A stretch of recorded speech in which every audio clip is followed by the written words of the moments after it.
In Nemesis, one of the most important things was the opening scene. It's a key to the rest of the story, and it's the first time that I, spent so much time planning and setting up the opening scene. And it also gives a set of rules for the rest of the story.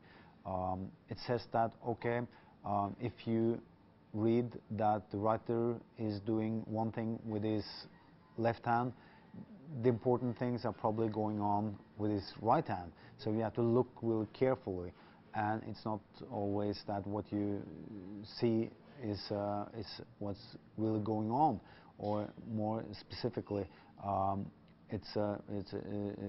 you can also make illusions when writing, and it's a technique that I've used in my later novels, and it also probably led me to focusing very much on the opening chapter of my novels to come, because I think that if you can't hook the reader in the first 10 pages, you've lost.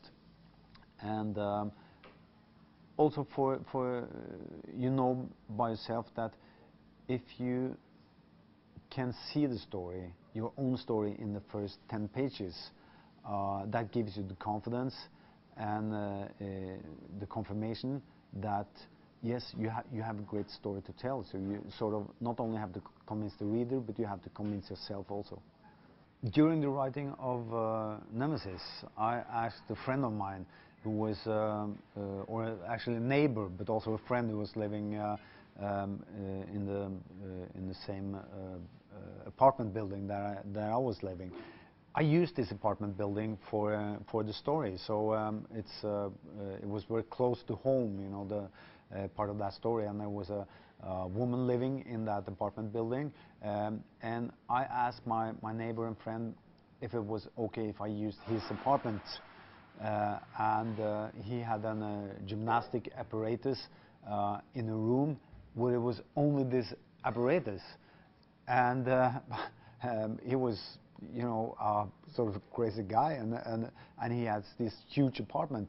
But I was so fascinated with this room, and so it told me that it was, very difficult for him, because he's a very sensitive guy. He's an actor, and he said that, okay, that somebody's getting killed in my apartment, that is very hard for me, so I don't know if I can let you do that. And I said, I totally understand that, and I'll use another apartment. But then he thought about it for a day, and he came back and said that, no, you have to use my apartment. No, I don't have to do that. I said, yeah, I insist. I'm an artist, and this is, I'll do anything for art, so I'll let you use my apartment.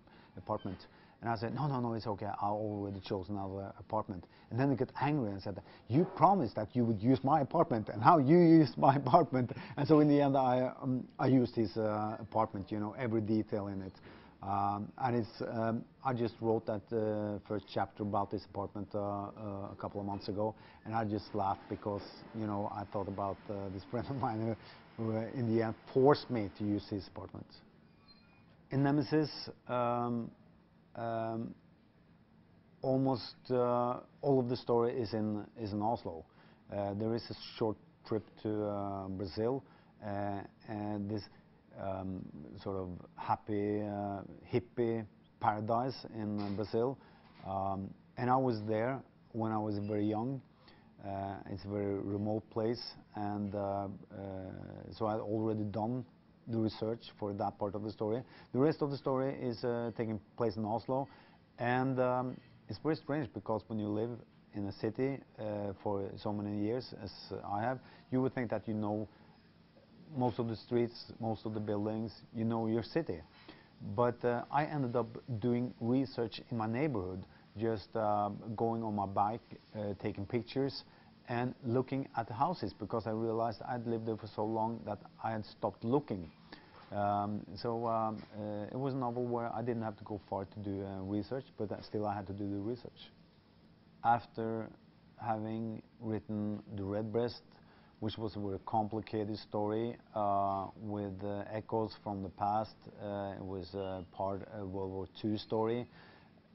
I wanted to write a real crime story in a more narrow setting with not that many persons. Not necessarily simpler story plot-wise, but a more compact story. That's what I wanted to do with Nemesis, and I think that I spent probably more time working on the plot in Nemesis that I had done with any of my previous books. I think I spent nearly 1 year just working out the plot. So it was a very plot-oriented story. I think that Nemesis is probably the novel that divides my readers. Some of them are happy with Nemesis, but think that The Redbreast was a better novel, but surprisingly many of my readers have Nemesis as their absolute favorite.